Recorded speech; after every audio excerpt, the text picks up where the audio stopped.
Section 8.2 is on linear equations in two variables. The two variables are going to be your x and your y.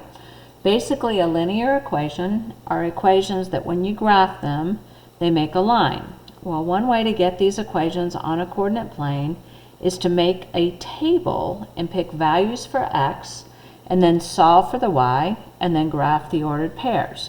So if they tell me to find 4 solutions for y is equal to negative x plus 8, and then graph it, I've got this table right here, and I'm going to pick values for my x. So let's say I pick the value, I don't know, 0, 1, 2, and 3. And you can pick negative values if you want. But what I'm going to do is I'm going to take that equation, and everywhere I have an x, I'm going to plug in my x value, and I'm going to solve it.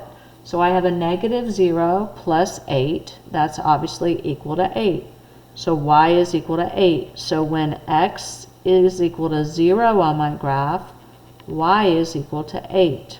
Then I'm going to plug in the 1. So I have a 1 where the x value is. So I have a negative 1 plus 8, which is a 7. So when x is equal to 1, y is equal to 7.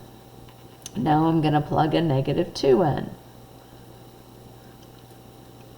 So I have negative 2 plus 8, which is a 6. So when x is equal to 2, y is equal to 6 based on this equation. Then I'm going to plug a 3 in. So I have a negative 3, because I have a negative in front of that, plus 8. So that's going to give me a 5. So I have the point 3, 5. Then I take these points right here and I put it on a coordinate plane. So I'm going to graph the point 0, 8, which is going to be this point right here. And then my next point that I got from over here is 1, 7. So 1, 7 would be the point right here. And then I have a 2, 6. And then I have a 3, 5. So you have to remember how to put your ordered pairs on a graph. Now you notice that that graph's a straight line. I suggest using a ruler. Okay, when I connect all those lines, notice that the line continues on in both directions, so you have an arrow on there. And so that line right there is the graph of this equation. All right, let's do another one. Okay, find 4 solutions and graph for y is equal to 2x minus 1. So this time, and it doesn't matter what you choose for the x, I'm going to choose a negative 2, negative 1, 0, and 1. So I plug in where the x is. So that's going to be a negative 2 minus 1. So that's going to be a negative 4 minus 1. That's going to give me a negative 5. So when x is negative 2, y is negative 5 based on that equation. Now I'm going to plug in a negative 1. So I have a negative 2 minus 1. That's going to give me a negative 3. So I have a negative 1, negative 3.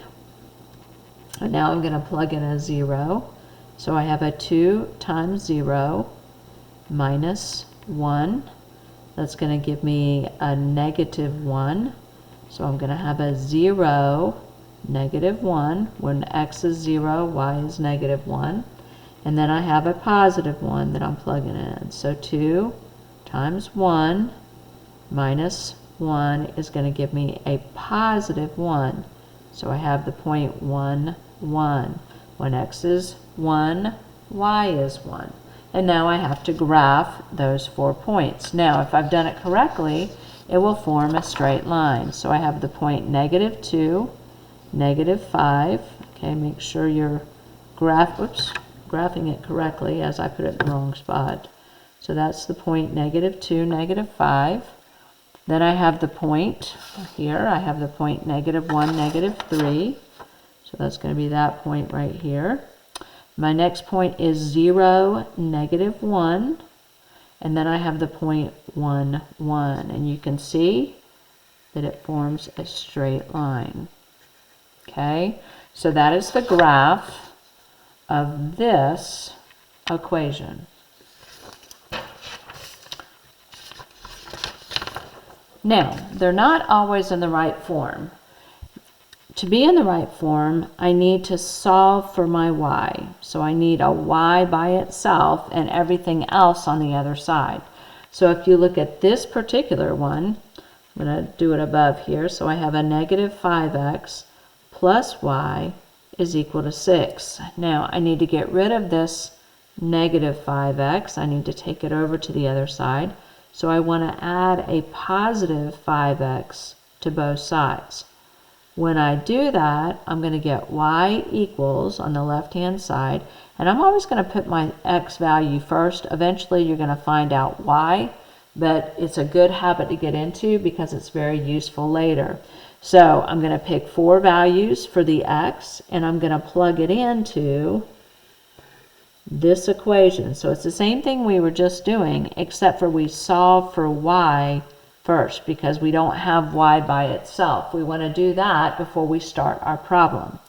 So again, let's pick maybe negative 2, negative 1, 0, and 1. There's nothing special about those numbers. I'm just trying to make sure that my answers fit on my graph.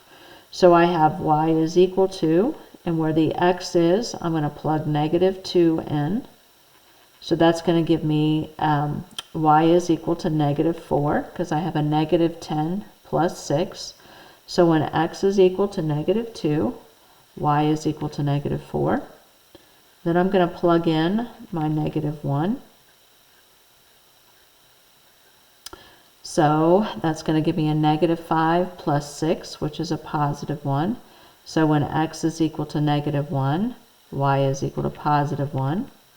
And then I'm going to plug in a 0 here. I'm going to get the positive 6 here, which gives me when x is equal to 0, y is equal to 6. And then I'm going to plug in a 1. And this one I'm not going to be able to graph because my graph's not going to be big enough. But that's going to give me the point 111. And then I'm going to take those 4 points and I'm going to put it on my coordinate plane. So I have the point negative 2, negative 4. I have the point negative 1, positive 1. I have the point 0, 6. And then obviously my 111 is going to be up here somewhere. Okay, and that would continue on and we would get the point 111 somewhere up there. All right, let's try another one. All right, notice it's not in the right form. I don't have a y equals, so the first thing I want to do is I want to solve it. So I need to add a negative x to both sides to get the y by itself. And that's going to give me y is equal to, again, put your x value first. Good habit to get into. Then I'm going to take this equation and put it right there in my table. Y is equal to negative x plus 5. I'm going to pick, let's pick negative 1, 0, 1, and 2. All right, so I plug it in. Y is equal to, now I have a negative on the outside and I have a negative 1 on the inside. So that's going to be a negative, negative 1, which is a positive 1. So I have 1 plus 5, which is 6. So I have the point negative 1, positive 6. I'm going to plug in my 0. There's actually no such thing as a negative 0. So I have 0 plus 5, or 5. So when x is 0, y is equal to 5. Then I'm going to plug in a 1. So I'm going to have a negative 1, because the negative is in front of the x, plus 5, which is going to give me a positive 4. So I have 1, 4. And then I'm going to plug in positive 2. Put but the negative is in front of it, so that's going to give me a positive 3. So I have the point 2, 3. So I'm going to graph those 4 points, and obviously if it doesn't make a straight line, then I've done something wrong. So I have the point -1, positive 6. I have the point 0, 5. I have the point 1, 4. And I have the point 2, 3. And you can see that it does make a straight line. I'm going to draw a line through it. And don't forget to put your arrow on both sides of your line. So you must use graph paper to be doing this homework. The homework is on page 378, 13 through 23 odd, and 31 through 38, or 39 odd.